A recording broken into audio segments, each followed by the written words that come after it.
আলিফ লাম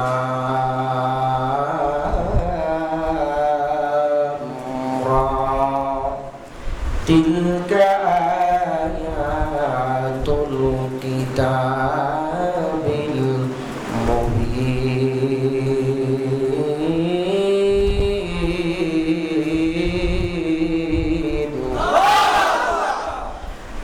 আউযু বিল্লাহি মিনাশ শাইতানির রাজীম। বিতাড়িত শয়তানের ওয়াসওয়াসা থেকে মহান আল্লাহ তাআলার কাছে আশ্রয় চাচ্ছি। বিসমিল্লাহির রহমানির রহিম। পরম করুণাময় দয়ালু দাতা মেহেরবান আল্লাহ তাআলার নামে শুরু করছি। এমন এক মহা সমুদ্র পাড়ি দিলাম, জানি না আল্লাহ তাআলা কোন দিন আমাদেরকে কিনারায় তুলে দেন।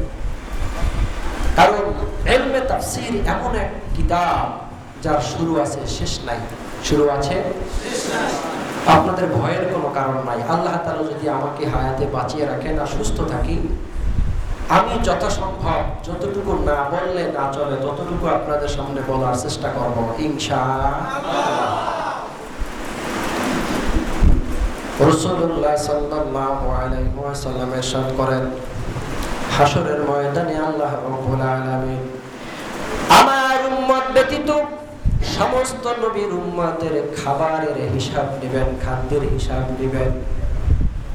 একমাত্র আমার উম্মত, যেই উম্মত হালাল উপার্জন করে, খাবার খাওয়ার শুরুতে পড়ে বিসমিল্লাহি ওয়া আলা বারাকাতিল্লাহ, খাবার শেষে পড়ে আলহামদুলিল্লাহ। আপনি কুরমা, পোলাও, বিরিয়ানি, নেহারি, তেহারি যা কিছুই খান না কেন, হাশরের ময়দানে আমার এই উম্মতের এক পয়সার হিসাবও আমার আল্লাহ নিবে না। সব নবীর উম্মতের হিসাব হবে। যা খেয়েছেন প্রত্যেকটা খাবার বস্তুর হিসাব আল্লাহর আদালতে হাশরের ময়দানে দিতে হবে রে বাজার। কিন্তু আল্লাহ রাসূল বলেছেন শর্ত হলো খাবারটা হালাল হতে হবে। কি হতে হবে? হালাল। এক বাচ্চারা মুরগি আনছে চুরি কইরা। কি মুরগি আনছে চুরি কইরা? মুরগি আনার পরে বউ জবাই কইরা, এটা আপনারা ইন্টারে কি বলে? নরলি। হ্যাঁ হ্যাঁ, নরলি মগরা যাই বলেন না কেন, এটার মধ্যে হাসা ছাড়া সাদা, এইটা শলা দিয়া কাঠি দিয়া খুইসে খুইসে বাইর করে ভালাইয়া দেয় নাকি? স্বামী জিগায় এটা কি ফেলাও? কয় হারাম ফালাই। কারণ এইটা খাওয়া কি? কয় হারাম যদি ভালাই তো মুরগি তো ভালাই দেওয়া লাগে। মুরগি আনছে চুরি করে, মুরগি আনছে কি? হ্যাঁ, সে হারাম ফালায়। হ্যাঁ, আপনি যদি এখন চুরি করে মুরগি না খাবার আগে হাজারো বার বিসমিল্লাহি ওয়া আলা বারাকাতিল্লাহ পড়েন আর শেষে পড়েন আলহামদুলিল্লাহ, এটা কি হালাল হলো? এটা হিসাব তো দেওয়াই লাগবে, পানিশমেন্টও সাথে কিছু আছে, ঠিক কিনা বলেন? রাসূল বললেন আমার উম্মত যে হালাল কামাই করবে, খাবার শুরুতে পড়বে বিসমিল্লাহি ওয়া আলা বারাকাতিল্লাহ আর শেষে পড়বে আলহামদুলিল্লাহ, আল্লাহ রাব্বুল আলামিন হাশরের ময়দানে কোনো হিসাব দিবে না। বাংলাদেশের ক্যাপিটাল সিটি ঢাকা শহরের সবচেয়ে বড় বাড়িওয়ালা যিনি, এই বাড়িওয়ালা ধবধবে সাদা একটা মলের রুমাল হাতের মধ্যে নিয়ে সর্বোচ্চ মানসম্মত খাবার খাইয়া এরপরে হাতে রুমালটা নিয়ে যদি পড়ে আলহামদুলিল্লাহি রাব্বিল আলামিন।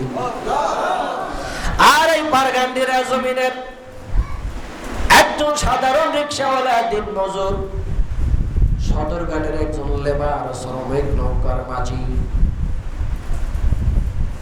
দুপুরবেলা বাসায় আসছে, বউকে জিজ্ঞাসা করে কি রান্না করেছ?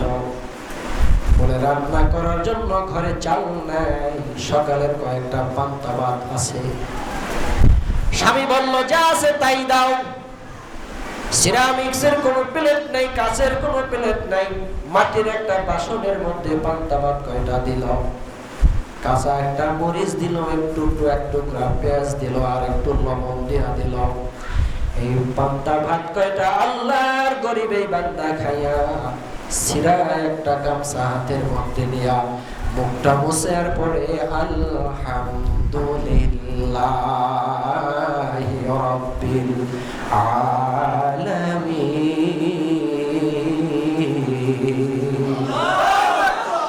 قال النبي صلى الله عليه وسلم كان مقداره من الفسنة مما تعدون।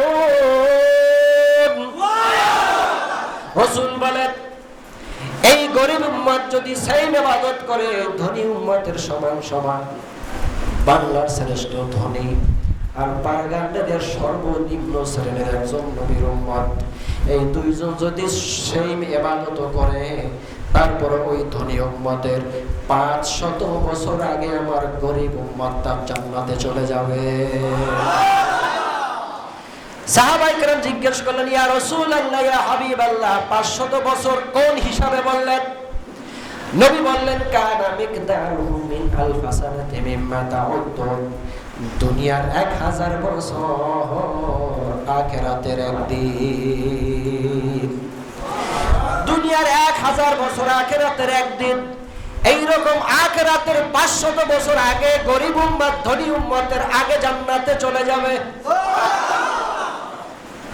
কম্পিউটার দিয়ে ক্যালকুলেটর দিয়ে হিসাব করে দেখবেন, তখন হবে দুনিয়ার 1000 বছর আখিরাতের একদিন। আখিরাতের 500 বছর আর দুনিয়ার হিসাব মিলালে অঙ্ক আসবে 18 কোটি 25 লক্ষ বছর। বাংলার জমিনের শ্রেষ্ঠ ধনী উম্মত আর পারগান্ডারিয়ার সর্বনিম্ন শ্রেণীর একজন গরিব উম্মত যদি সেই ইবাদত করে, নামাজ ঠিকঠাক মতো করে, শুকর ঠিকঠাক মতো আদায় করতে লাগলো, এরপরেও গরিব উম্মত ওই ধনীর 500 বছর নয়, বরং 18 কোটি 25 লক্ষ বছর আগে জান্নাতে চলে যাবে। এজন্য আল্লাহর নবী বলেছেন, ওগো আল্লাহ, আমাকে গরিব হালতে রাখো, গরিব অবস্থায় মৌত দিও গো, মরণ দিও গো আল্লাহ। হাসরের ময়দানে গরিবের সাথে আমাকে জান্নাত দিও। শুধু আমরা নাকি গরিব দুঃখী মেহনতি মানুষের বন্ধু, কথা বলে না, পেপারে পোস্টারে লিখতে তো কোথাও বাজে না। গরিব দুঃখী মেহনতি মানুষের বন্ধু লেখা যায়, আমল বড় কষ্ট রে বাজান। গরিবের সঙ্গে চললে আপনার দিলটা নরম থাকে, গরিবের সঙ্গে চললে আপনার ভিতর অহংকার কমে যাবে, ধনীর সঙ্গে চললে আপনার নিয়োজনটা উপরের দিকে যাবে, চুরি বাটপারি চিটারি করতে আপনি বাধ্য হয়ে যাবে। এই জন্য গরিবের সাথে থাকবেন, গরিবের সঙ্গে চলবেন, আপনার নজরটা নিম্নমুখী থাকবে। ধনীর সঙ্গে চললে, প্র্যাকটিক্যাল একটা উদাহরণ দেন, আপনার স্ত্রী যদি ধনীর বাড়িতে বেশি আনাগোনা করে, ধনীর বাড়ির সাজ সরঞ্জাম যত দেখবে, আর আপনাকে এসে বলবে, অমুক ভাবির ঘরে কত কিছু দেখলাম, অমুক ভাবি কত কিছু দিয়া সাজসজ্জা করে, তার কাপড়গুলি কত দামি, অথচ তুমি আমাকে একটা কাপড়ও দিতে পারো নাই। আর যদি তার সম্পর্ক থাকে গরিবের সাথে, ওই ব্যক্তি দেখবে, হায় আমার তো কত দামি প্লেট, সে তো বাসনে ভাত খায়, আমি কত ভিআইপি কাপড় পরি, সে তো সেরা কাপড় পরে, কোনোদিন আপনার কাছে এর থেকে দামি কাপড়ের কোনোদিন চাহিদা করবে না। এজন্য আল্লাহ রাসূল বলেছেন, ওগো আল্লাহ, তুমি আমাকে গরিব হালতে রাখো, গরিব অবস্থায় মরণ দিও, হাসরের ময়দানে গরিবের সাথে আমাকে জান্নাত দিও।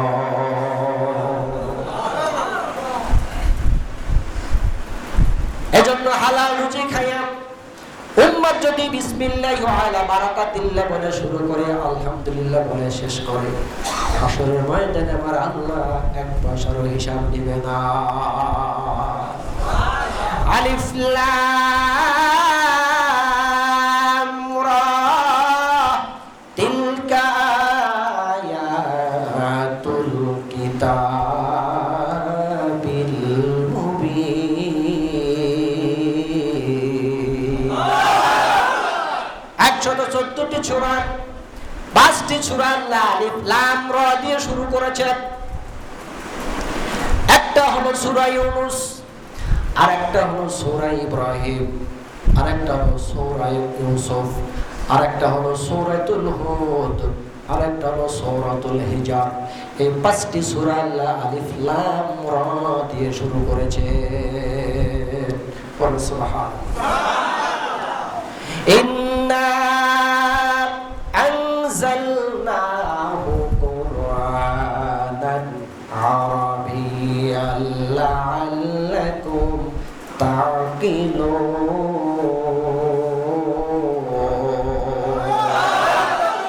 নিশ্চয়ই আমি কোরআন নাজিল করেছি আরবি ভাষায়, যাতে তোমরা বুঝো, যাতে তোমরা নাহনু নাকুসু আলাইকা আহসানাল কসস। আল্লাহ রাব্বুল আলামিন বলে, হাবিব গো আমার, আপনার কাছে আমি সর্বোত্তম ঘটনা বর্ণনা করছি। সুবহানাল্লাহ।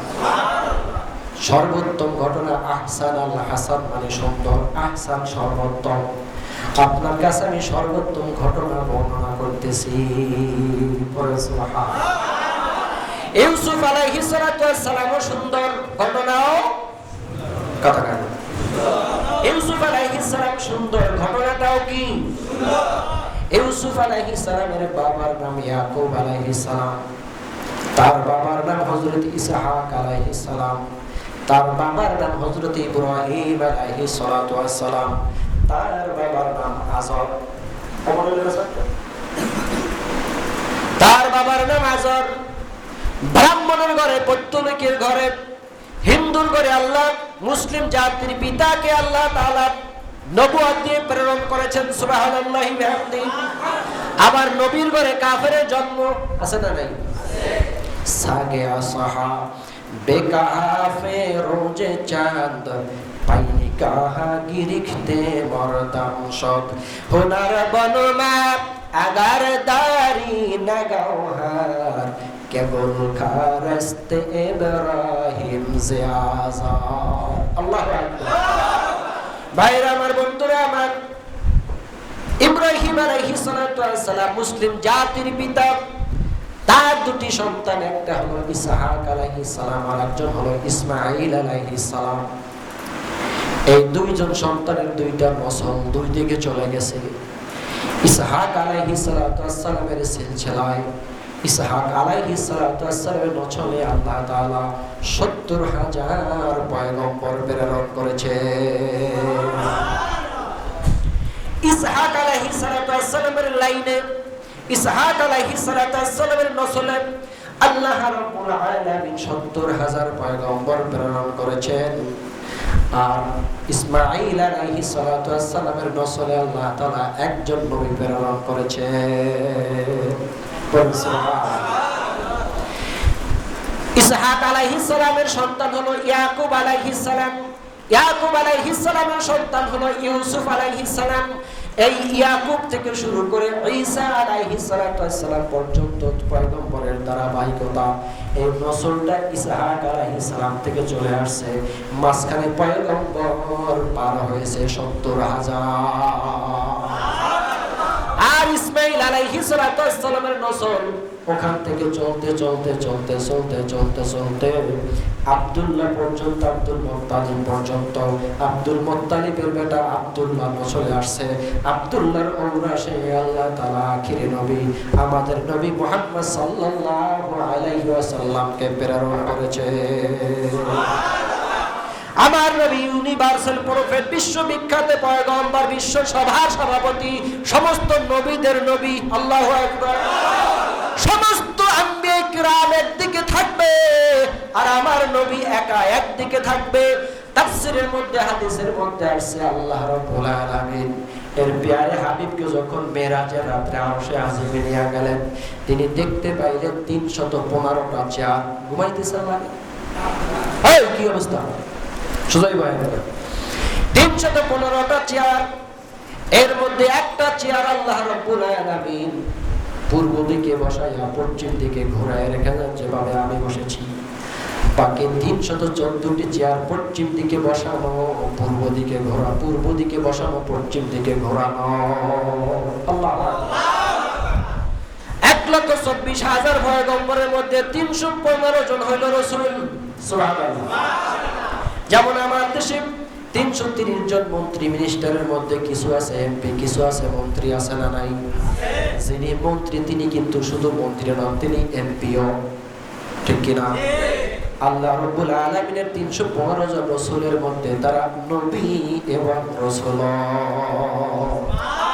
একটা চেয়ার পশ্চিম দিক থেকে পূর্ব দিকে ঘোরানো, বাকি চেয়ারগুলি পূর্ব দিক থেকে পশ্চিম দিকে ঘোরানো।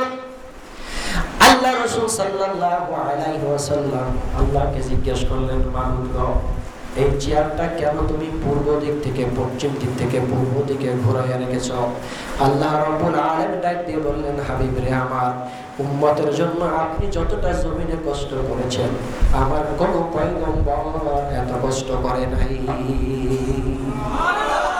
হাশরের ময়দানে মুসিবতের দিনে আপনার কাছে আমি মাকামে মাহমুদের চেয়ারটা ফিট করে দিব, আর এই চেয়ারে বসে আপনি জাহান্নামকে সরাসরি দেখতে পাবেন।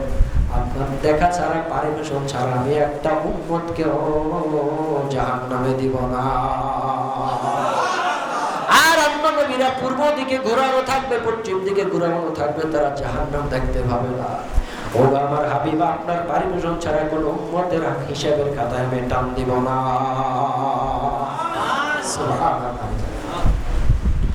রাসূলুল্লাহ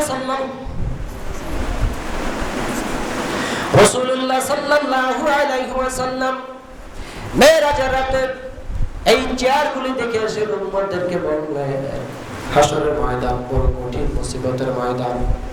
রাসূল কাঁদতেছেন, সাহাবীরাও কাঁদতেছে।